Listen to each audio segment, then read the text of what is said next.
ലോകം ഭയക്കുന്ന എംപോക്സ് എന്താണ്? രോഗവ്യാപനം, ലക്ഷണങ്ങൾ, ചികിത്സ എന്തൊക്കെയാണ്? രോഗബാധിതനായ വ്യക്തിയുമായോ മൃഗങ്ങളുമായോ സമ്പർക്കത്തിലൂടെ പകരുന്ന ഒരു വൈറൽ അണുബാധയാണ് ഇത്. ലോകാരോഗ്യ സംഘടനയുടെ മുന്നറിയിപ്പ് പുറത്തു വന്നതോടെ ലോകം വീണ്ടും എംപോക്സിൽ വിയർക്കുകയാണ്.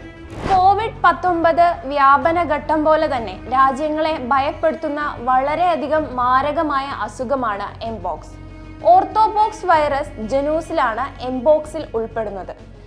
1958 ഡെൻമാർക്കിലാണ് ആദ്യമായി ഈ വൈറസ് കുരങ്ങുകളിൽ കണ്ടെത്തിയത്.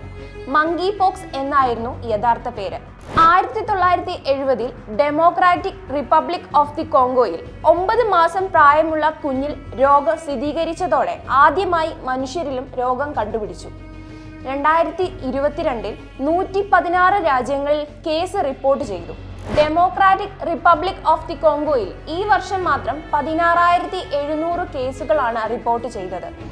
570 പേർക്ക് ജീവനും നഷ്ടമായി.